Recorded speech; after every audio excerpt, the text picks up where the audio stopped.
I just wanted to make a quick video for a OEM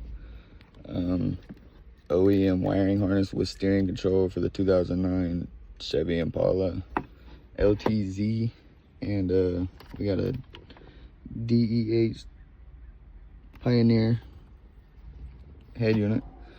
So I was having big issues with this. The first month I had it, I couldn't find any videos explaining or anything. I'm gonna tell you what the issue was. I'm gonna tell you how I solved it. So the main problem I was having was every time I turned the car off, the head unit would stay on, so I'd have to pop the faceplate to get it to turn off. And that was causing a parasitic drain in the battery. So I had to rewire it. Well, I basically didn't have to, but I figured out that the problem was this guy right here. I don't know if you've never dealt with these, like I haven't. This is a big issue. This is a big, giant issue.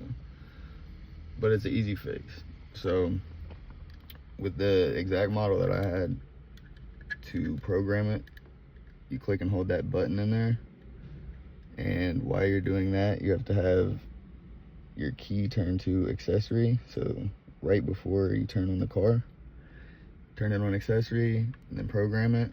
And then while it's blinking, you just hit the volume up button on the steering wheel. Just hit it like so while it's programming. And then it will go solid green, which means it's done learning your car. And it should, if wired successfully, it should turn your head unit up along with the buttons. So I got that to finally work. And when I got that to work, I was having no sound. So I'm gonna show you how I solved that.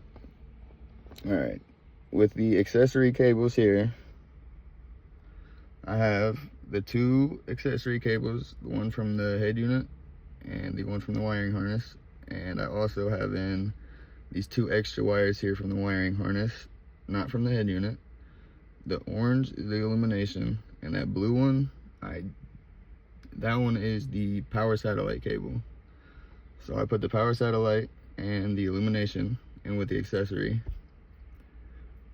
And what fixed no sound was actually that power satellite cable, which I don't know how that works out, but that was a big issue. I had that plugged into nothing, and there was no sound coming out. But it seems like after you do everything, wire everything successfully, this cable, and this cable will be unused, but everything else will just be basically color coded. You got one wire that comes from the wire harness that needs to go to the remote. So we got the remote to the amp, we got the remote from the head unit, and we got the remote from the wire harness. I hope this helps some people, because I had a hard time figuring this out myself. I will show you where I route. So here, as you can see, I'm using a no fuse setup.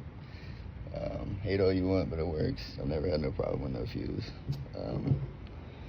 I have the cable from the power cable going straight from the battery into the door. I'll show you the other side. So as you can see, also probably not recommended, but gets the job done. To prevent that, I think you can get a clip or something, which I need to do really badly. I didn't realize how bad that was getting smashed. But from there, I have it ran up under here just to make it look fancy. Up through here. It was very easy to get them through here. Please don't mind how dirty this fucking car is. I got it ran through here. I know some people like to have it behind the seatbelt. I like to have it in front. I got it back here. And running directly into the back seat. If I pull down here, you can see I've got the subs, I've got the RCA cables, I've got the remote cable, and also a base knob. For the RCAs, I ran them through that hole right there, down through here, which is a pretty easy hole. This is really sloppy right now because I just got done wiring it, but it'll get tucked, just like you see right there. Ran it back here, straight into the seat, into the back trunk. And now I'm gonna show you another, probably not the most optimal spot to do the ground. We got it over here. That was really the first place I've seen. This thing does cause an issue. You could probably just rip it out if you want, but I don't know, I'm thought about moving this thing, so I'll probably just move it eventually so it doesn't look like that. But yeah, we have the ground cable right there to the frame. To the amp, we have a Kenwood. Power cable, ground right there. Remote, I showed you. This is the seats. This is the bass knob, just run straight. RCA cables, they go to. Yeah, here's the demo.